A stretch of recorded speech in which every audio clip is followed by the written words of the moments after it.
लश्कर आ रहा था हज़रत सुलेमान का, उधर चींटियां फिर रही थी मैदान में। मैं वाक़या नहीं बयान करना चाहता, मैं सिर्फ इशारा करना चाहता हूँ, पता है ना इस वाक़े का। चींटियां फिर रही थी मैदान में, वो जो मलका थी उसको रब ने दिखाया भाई सुलेमान आ रहा है लाओ लश्कर समेत, यहीं से गुजरना है, तेरी रैयत को कुचल देगा।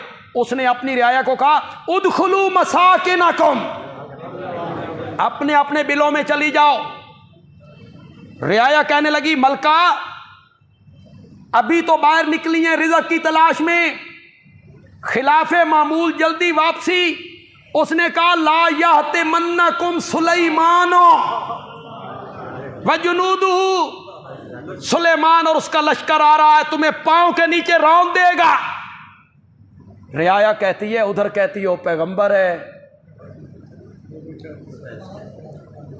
मुझे बात पूरी न करनी पड़े तो समझ जाओ। उधर कहती हो पैगंबर है, उधर कहती हो पैगंबर के सहाबा हैं, फिर कहती हो चींटियों पे जुल्म करेंगे, हमें रौंद देंगे, हमें पांव के नीचे रौंद देंगे।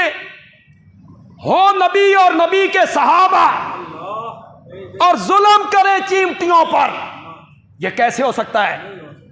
मलका कहने लगी मुनाजरे दा टाइम नहीं, ज्यादा गल बात करन दा वक़्त नहीं, जल्दी करो। सुलेमान और सुलेमान का लश्कर जब तुम्हें पाँव के नीचे रौंदेगा ना, वला यशउरून,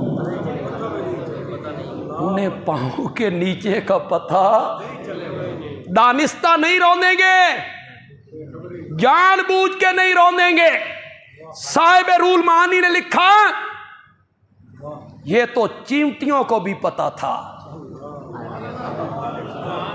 कि जो नबी के सहाबा होते हैं वो चींटियों पे भी जुल्म नहीं करते हैं। ये तुम जालिम हो जो कहते हो कि सहाबा ने सैयदा फातिमा पे जुल्म किया था।